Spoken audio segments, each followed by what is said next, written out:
Welcome to Saju Matthew Online Safety University.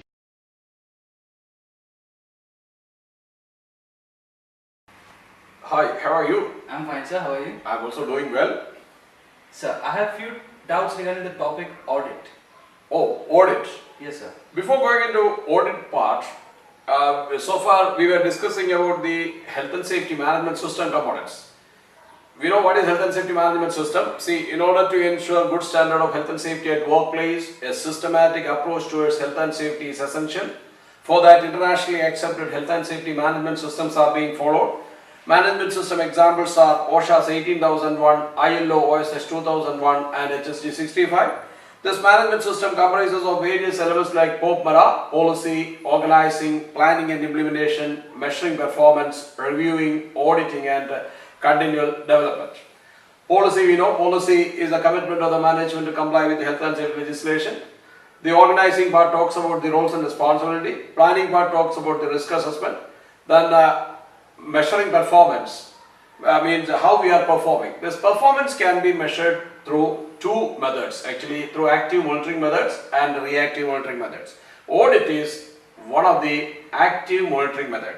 We know what is active monitoring method. Active monitoring methods are the process of identifying the possibilities of an accident before it occurs. Possibilities of an incident before it occurs. So accidents are the process of identifying the possibilities of an accident or incident at workplace. Okay, so there are various active monitoring methods are there. Active monitoring methods are inspection, audit, safety tours, safety star survey. These are active monitoring methods. Similarly, there are many reactive monitoring methods are also there. Investigating incidents, accidents at workplace, dealing with the comments of stakeholders, dealing with the grievances of employees, dealing with the stakeholders comments plus dealing with the legal and enforcement actions. These all are reactive monitoring methods. See, audit, as we are going to discuss about audit now. Audit is one of the major active monitoring method which is being used to identify the possibilities of incident or accident at workplace. Okay, please go ahead with your question. What are the questions you want to ask about audit? Please go ahead. Sure, sir. Please. Thank you, sir. Welcome. So my first question is, what is the meaning of the term audit? Oh, what is the meaning of the term audit? Audit is the systematic collection of independent information on efficiency, effectiveness and reliability of the components of a management system. Once again, audit is the systematic collection of independent information on efficiency, effectiveness and reliability of the components of a management system. See, in an audit we are checking how reliable is policy, how reliable is organizing part, how effective is planning part, how effectively we are maintaining the measuring performance part. So we are checking audit is a systematic collection of independent information on efficiency, effectiveness and reliability of the components of a management system. Clear? Yes, sir. Very good. So my second question is, can you explain me the scope of audit and how an audit is being carried out? Yes. What is the scope of audit actually? So as we know that every company is having a policy and the policy says that zero accident and everyone is expecting for a zero accident. Naturally, policies are made with the context and with an expectation of minimizing the accident to zero or minimizing the accident or making it completely zero. Then in order to make the workplace accident to a zero level, or to avoid the possibilities of an accident, we allocate roles of responsibility. That is given in the organizing section.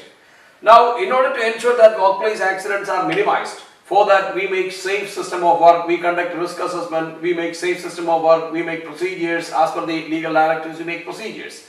Now, when we are introducing this procedure, there are possibilities of people deviating from these procedures. Because if you take the overall accident scenario, human error contributes maximum. Actually, human error contributes more than 80% in terms of accidents. Actually, accidents are due to human error mainly. 20% is only because of the mechanical failure or other factors. Only 80% of the accidents are contributed by human error only. Accidents are incidents, irrespective.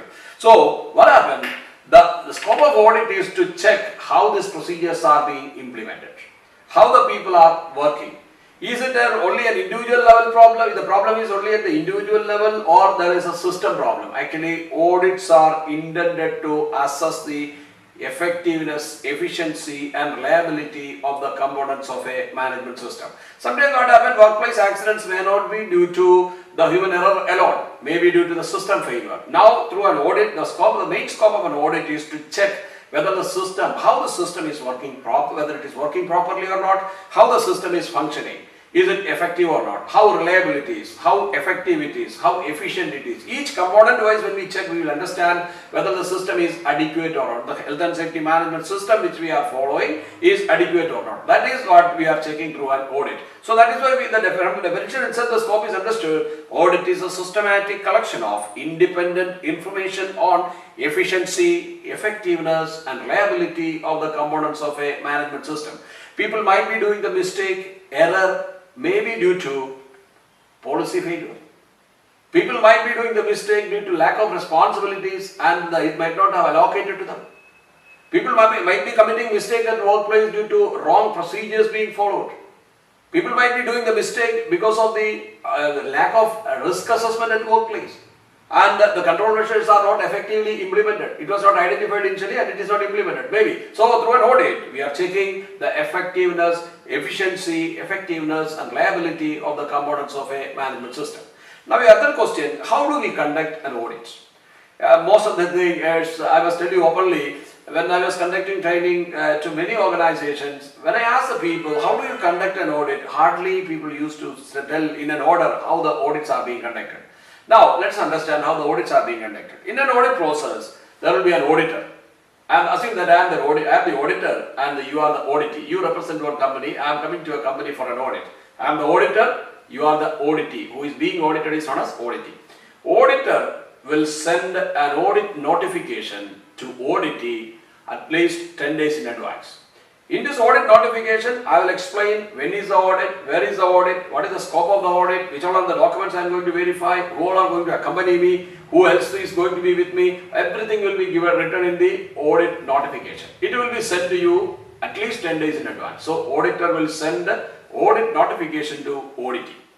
On receipt of this audit notification, you should be willing, actually normally the date which I am giving, you should be willing for the audit. Suppose if you have any physical inconvenience to conduct this audit, you can let me know in writing. Otherwise, it is assumed that the audit is going to happen on the set day. Clear? So on the day of audit, me and my team will be coming to your site. On the day of audit, the first activity is we will have an opening meeting. In this opening meeting, I will explain my purpose of visit, why I am here. And I will meet all your departmental heads and the people those who are involved in the audit. I will meet everyone and I will explain my purpose of visit. This is the time you can ask your doubts, you can clarify your doubts with me verbally. After the opening meeting, what happens? It becomes your responsibility to send one person from your side. You have to depute one person with me. He is known as audit representative or management representative. Why do we need a management representative? Because there are two reasons.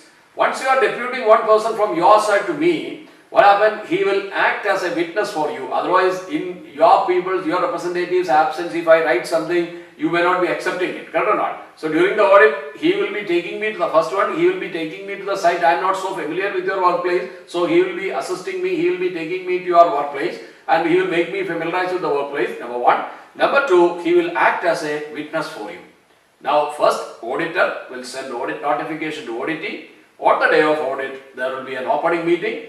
After the opening meeting, during the opening meeting, I will explain my purpose of visit, and this is the time you people can clarify your doubts with me. Then after that, you have to depute one person from your side. He is known as audit representative. Then auditor and audit representative, they will go to the workplace. They will go to the workplace, they will do workplace inspection. After the workplace inspection, they will conduct they will verify after the workplace inspection, we collect some samples. You know what are the samples? For example, somebody is wearing a damaged PPE. We will take the photograph of that, otherwise we will take a sample of that so that we can convince your management with this. Clear? So we will collect some samples. So auditor will send audit notification to auditee. On the day of audit, there will be an opening meeting. After the opening meeting, auditee to depute an audit representative with the auditor. Both auditor and auditee will go to the workplace and conduct workplace inspection.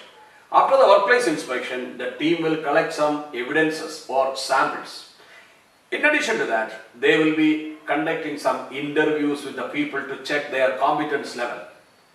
After the interview, the auditor and auditee will, the auditor with the audit representative, they will verify certain documentary evidences at workplace. See, for example, during the interview, one of your workers is telling that I haven't got any training on critical activity. Now, it becomes the responsibility of the auditor to verify this statement with the existing documents. Clear? So, for that, certain documents will be verified. Training record, maintenance record, company policy, procedures, safe system of work, medical report, employees grievances record, many documents will be verified. After the document verification, there will be another meeting, closing meeting. Previously we had an opening meeting, similarly there will be a closing meeting. In the closing meeting, verbally I will explain my findings. It is not the time for you to take any action now, but I will just explain my findings and I will go. Then I will be sending you an audit report with the non-conformities. What are the non-conformities? Which all are the law you are violating? Which all are the unsafe practices are there? That intimation I will be giving you. Then you are expected to take corrective action and satisfy me within another 14 days.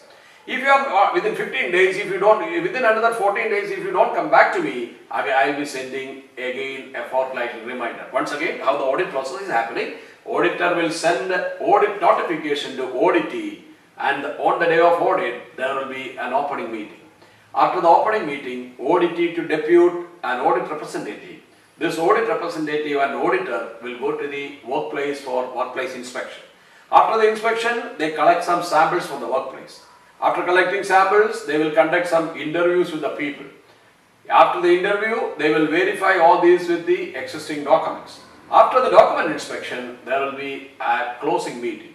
In the closing meeting, they will explain their findings. After the closing meeting, the auditor will forward audit report with his findings in writing. That is NCs. Now, non-conformities will be intimated to you, unsafe act and practices, CARs, corrective action requests will be forwarded to you. Then you are expected to take corrective action within 15 days and on 14th day, within 14 days if you don't take corrective action, on the 15th day the auditor will send again a reminder. This way we are conducting an audit. Is it clear? Yes, sir. Very good. Thank you, sir. Welcome.